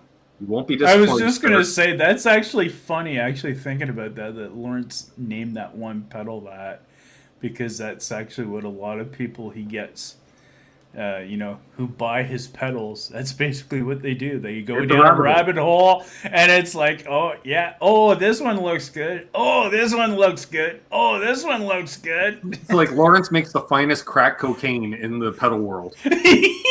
It's like the exactly best, like super high addictive, but it does the job. Ooh, he's like the Strymon, the hidden Strymon. Everybody has a thing for Strymon. Scott's looking to get an 87. Like, if there is a pedal to get, that's kind of his flagship. Lawrence, I don't know what your sales numbers are, but I'm thinking the 87 has to be like that thing that's magic. Deluxe or not, I prefer the Deluxe. Still jealous of Tom's. He's got pink knobs. Yeah. But you and RJ, that's it. That's fine. But I got the gold knobs on the Vermin, so. Nice. Yeah, black and gold. Just like the Bandit. We'll love it. Oh my god, actually, I just thought of something. Yeah, if you ever do the Phoenix Fuzz again, can you do it in a total Smokey and the Bandit edition for me, Lawrence? Just gold and black? Nice. I just want to look like a fire chicken on there. I was just going to say, Lawrence, if you're listening, you should do a Vermin pedal that actually looks like Vermin. Get like little black hair on it. I just get a kick out of it. That's the image on it Ryan Burke created and sold as, free clip art type thing. Or made it into public domain. I don't know how that works. But Lawrence ends up with it because I show Ryan Burke, he's like, I drew that. I'm like, what? Wow. I drew it. Did he post it up on like DeviantArt or something? Maybe. Or there's similar type ones. You can just put it like, it's I public didn't. domain. I didn't ask where Lawrence sourced But this. that ended up being that same drawing. Keith Yeah, I just thought it was damn cool. And I told Ryan, get one. I want to do a shootout. It's going to be the boutique shootout. It's going to be between the Vermin and the 1981.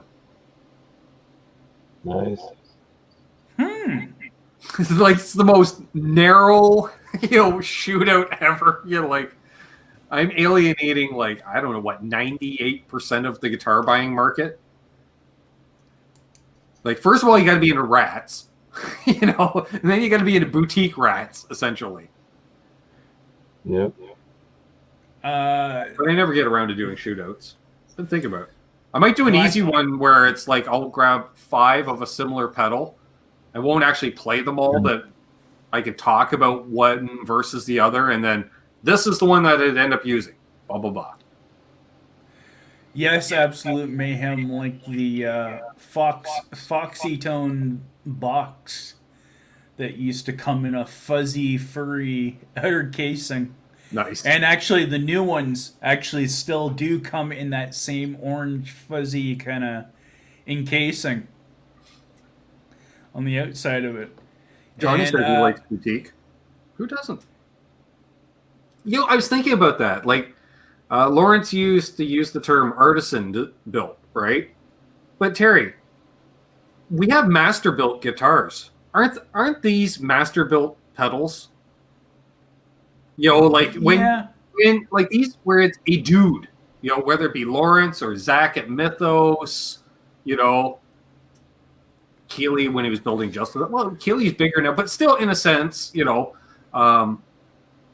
a lot of these boutique they're master builders. I would have to say when you're talking about a pedal builder or any type of especially the limited run stuff builder, when it's a limited run or a small amount of items or a batch, I would say it would be like being master built versus say production built. Or like Joyo. You wouldn't call Joyo or Moen or a couple other ones as being. I don't know what it is. Some pedals are noisy. Some, break. Some have worse pots. But that all goes into it. It's like building a guitar. It's the sum of all the parts. They're better. Yeah, it was the same thing as when I won the Elray FX Lucha Fuzz. It actually I had to wait 3 weeks because it took them 2 weeks to actually build it and then ship it to me. There we go. Well, that reminds me, I got to check out that company that's apparently north of Belleville. What the hell? I'm north of Belleville all the time. Yeah, I was just going to say that. I'm thinking, well, that was the funny because I drove by Dan. I heard from Dan today, and we were texting back and forth a bit. And then I was driving by his place a couple times today, and I was looking to see if he was outside because I was going to swing by and pick up the neck to do the fret cleanup. He just needs a fret polish. I'm like, dude, 2 fret polishes once a week. It's no big deal. There you go. You're noted. Thank you.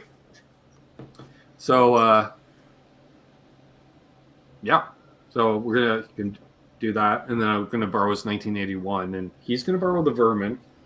And probably, I'm gonna put together a little box of LPD goodies for him and Matt to try out because they're gonna be getting together soon for band practice. So, here you go.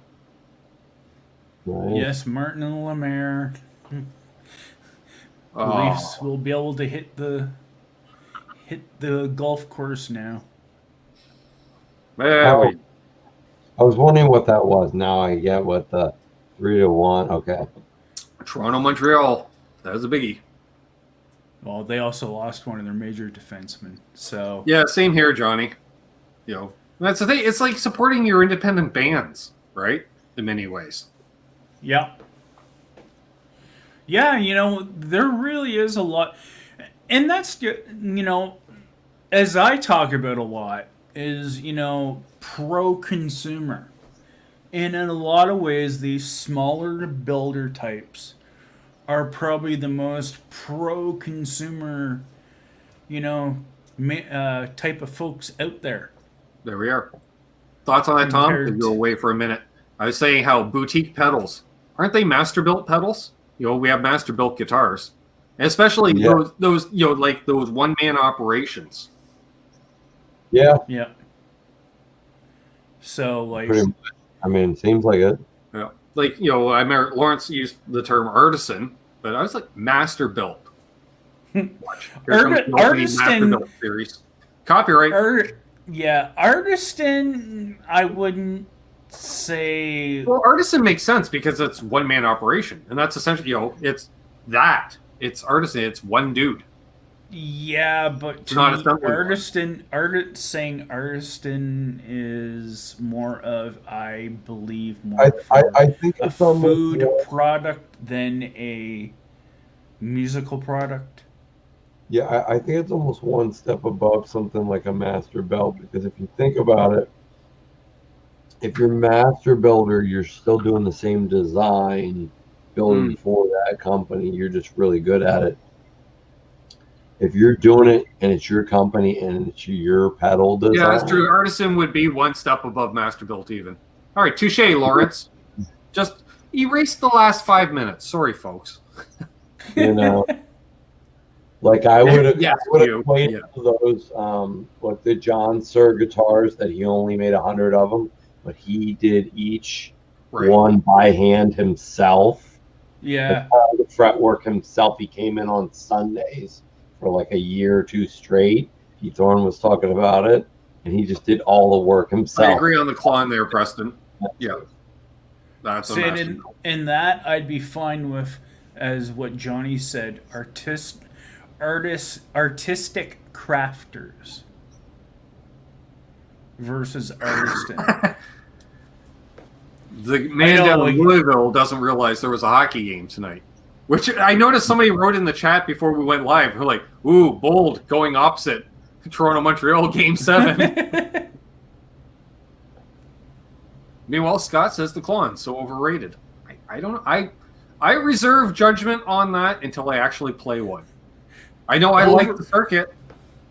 Overrated. I love the clones. Overrated. Overcopied. Yes. Overcopied. Oh, I don't know about that. The Tube Screamer and the Fuzz Face say, "Hold my beer." True, God, but I mean, when you hear about like something that's the most copied, you usually hear clone before you hear Fuzz clone or Tube Screamer clone. Oh, I don't know about that. At least to me, when I notice. Well, yeah, but part of it is because it's easy, because most clones are called something else, as opposed to your tube driver, your tube stacker, or your amp screamer, or your green screamer. Like everyone would incorporate, or it's the TZ9. Yes, and we'll paint them all green. So as soon as you see it, you're like, it's green, it's an overdrive, it's obviously a Tube Screamer clone. Like I hear the term clone more than I do a Dumble clone. Well, yeah, but that's pedal versus an amp. Yeah. But how many times do you hear Marshall in a box? Well, that's what I mean. It's I guess, like I said, it's going a little bit in that politically correct aspect of things. Gary, it goes in the exact same thing as we don't know what the plural of Ibanez is. See, it all goes back to that. Right? Absolute mayhem. He's got the new name for Tube Screamer. For Scrooge. The Tube Crusher. That sounds like it was made by DOD. And it's not going to sound anything like a Tube Screamer, but it's going to look identical to it. Or Electro Harmonics. The Tube Crusher. Featuring one actual tube. Orange would do that. Yeah. The Tube Crusher 30. Yeah, actually, you're right. The Crusher 15. When I first saw like Electro Harmonics, I thought it was harm, like electro, and we're like harming people. I think it must have been about, I don't know, 12 or 13 years old. That's right, Tinkerbell. Ibanez. I'm stained by Ivan I. Ivan High. And one of my friends is like, no, dude.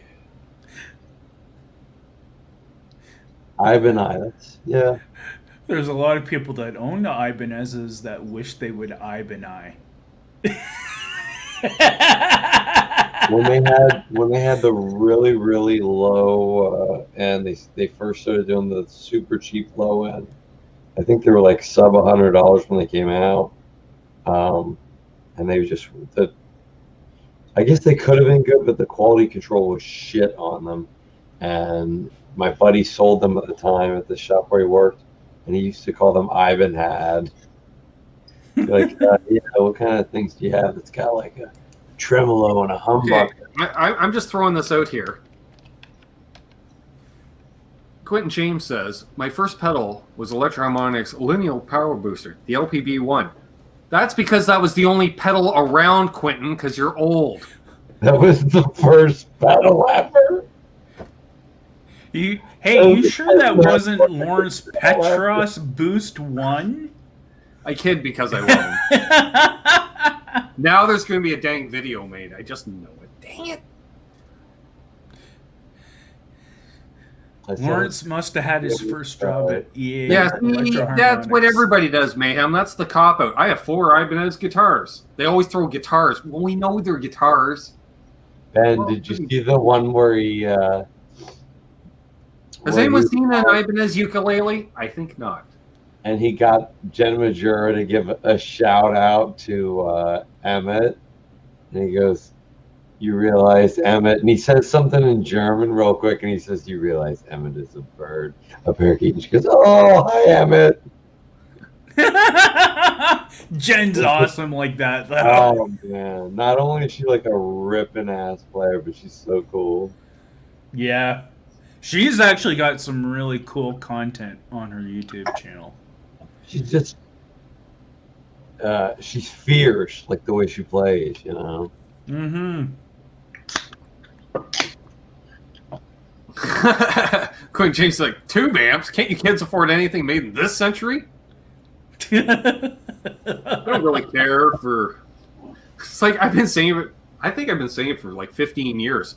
I don't care for the music of this century. And people are like, what are you into, barbershop quartet? I'm like, no, I don't like anything after 2000.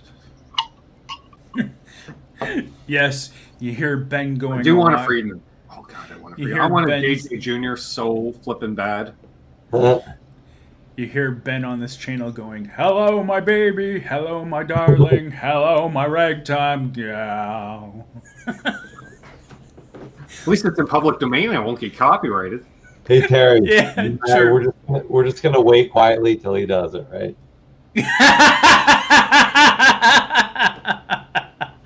And go.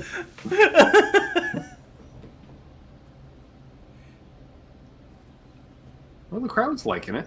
Michigan Jazz. Well, I like their jazz cigarettes. And we will not be blackfacing on here either. Oh, hell no. No. Not no.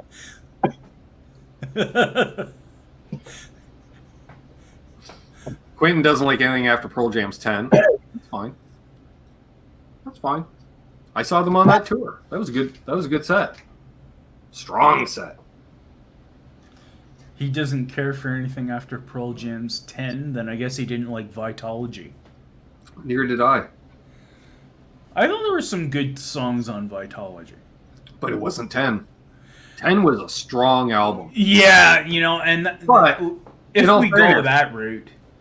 Everybody's first album is all the music you've written up until that first album, right?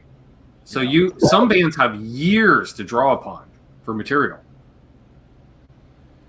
I agree. I think that Pearl Jam was one of those instances where it's like you said, their first album was like such a massive hit and had so much, depth to it that it's like anything after it was really hard to compete. It's not like, say, like a Nirvana where Nevermind comes out and then people all of a sudden are like, oh, this is awesome. And then it's like, oh, they have a back catalog of like 6 other albums or 6 other EPs before this, and holy crap, it's actually the same, if not better than Nevermind.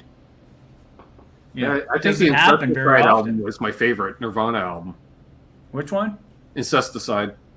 Yeah. Which was all the leftover stuff. Yeah. Eddie, I don't like grunge, so I bathe. Actually, it would have been, therefore I bathe. I don't like grunge, therefore I bathe. Eddie Van Haskell. Yeah, attributed to Eddie Van. That's a meme. I don't like grunge, therefore I bathe. Eddie Van Haskell. So there we are. Well, any parting words, Terry? We've gone well over the hour. Jeez Louise. Mm. Yep, we've managed to tag you along for almost 2 hours, Ben. I know. Believe me, I know. Believe me. Blame that damn Tom! I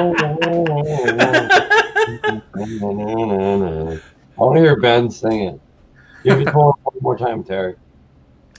I haven't sang on here in a while. Hello, Well, I my see baby. Thomas on Hello, here. my darling. Hello, my ragtime Tom. Again, Terry, any parting words? No, other than, again, day 4 since Pfizer 2. Felt great now for the last 2 days. Don't have any side effects. Again, I'm going for that expired AstraZeneca that we got laying around. That's good enough for that. oh, God. Yeah. So, I wouldn't do it any other way. Quentin bought a new Gretsch. That's right. In candy apple red. With the Bigsby, I believe, even. beyond that, again, thanks for having me on. Awesome to see Tom back in the fold again, that he's doing Great better. to see Tom back. Yep. Tommy boy, any parting words, my good man? Welcome back. I see that Quentin got a Gretsch guitar, apparently. Oh, it's... Oh. In case any single human on the entire face of the planet Earth does not know at this point. Eddie. No, it's really pretty though. The colors, Oh, it's the gorgeous. finish is like looks like a fast race car. What The is scary that part color? is he even knows how to use it. Yeah. What's up, Boner Jams? Do you know what that color is called? Is it like a sparkle midnight something cranberry reddish fan? Yeah, I think he just said candy apple red, but Okay, but there's almost like a but he's from Louisville, so who knows? yeah. I love any of the candy colors of the metallic underneath. And for some late night mocha- watching folks, I do want to throw out there, if you haven't seen already, Henning Pauly's Rev Contest video came out today.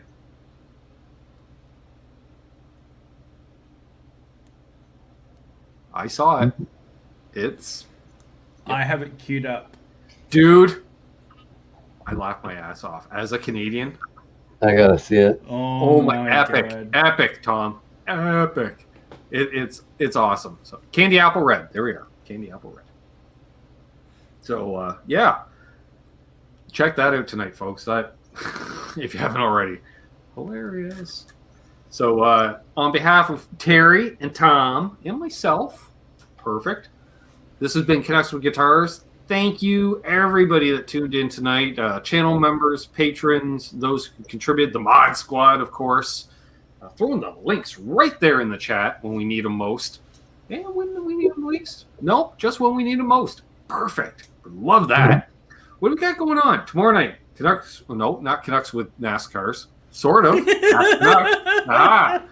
Yeah, that's how that came about. Yeah, Ben thought real hard on that name. Tomorrow night, 8 o'clock, we're discussing the greatest day in racing, Coke 600 and the Indy 500, same day. Some drivers, in fact, have run both races. Yeah, Tom, race the Indy 500 IndyCar, doing that for 500 miles, then hop on a private jet from Indianapolis to Charlotte, then get into a stock car for another 600 miles. Mm-hmm.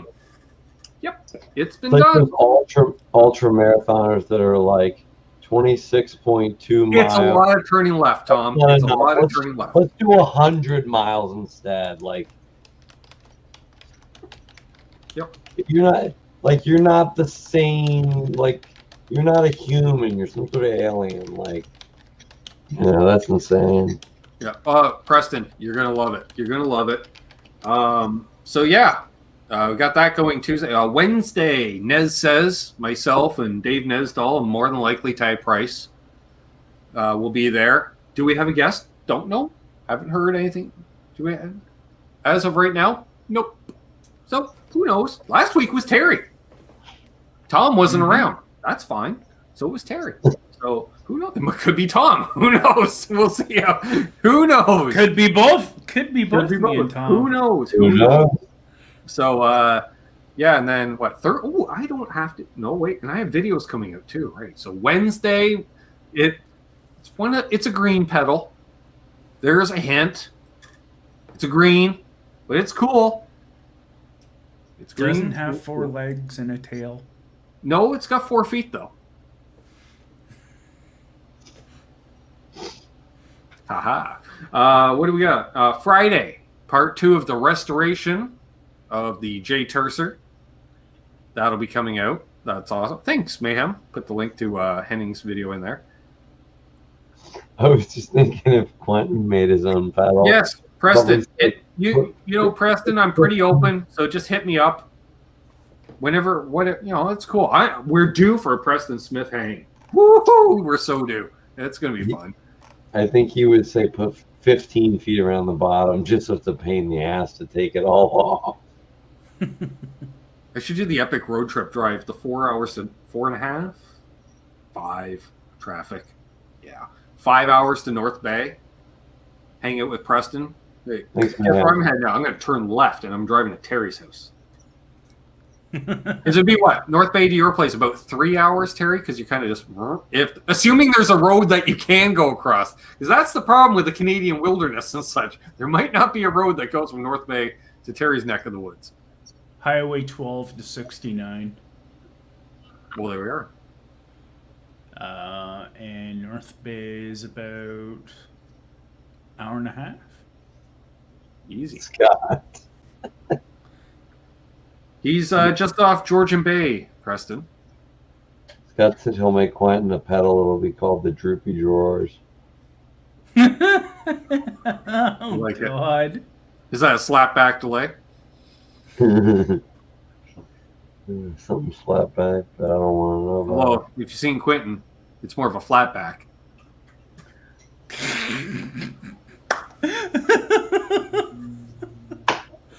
I kid because I love Quentin. You know that. But, well, we're down to 33 watching. He probably begged off. Hopefully. So on behalf of Terry and Tom and myself, thanks again to everybody that tuned in. If you're new, again, please subscribe. And, yeah, come back, enjoy. We'll be back this Sunday with Basement Guitar Superstar. That's going to be fun. Got a surprise topic. Hopefully I'll remember it once we go live. Well, he might remember because he doesn't leave. I don't think he has all the same lifestyle choices that I do. So he might remember because we discussed it when I was on his channel a couple weeks ago. I think that was. Yep. Seems like that's what it was. Don't know. Couple week and a half. Let's go with a week and a half. I don't know. We recorded it. We did a Zoom, I think, or a Skype. Zoom. It was a Zoom, I think. I don't know. Silicon chips, space age polymers, eclectic design, all those terms. Yep. Cheers, folks. Be good to each other. Hold those doors open. Doug's wife's real. And let that guy ahead of you in traffic. Yeah, I can hear it. People are out on the roads again. Camping season, because summer. Be good to each other. Yep, said that. What are we going to choose? Keep your sticks on the ice. What are we going to do for an outro tonight? Let's mix it up. Oh, yeah. Let's do this.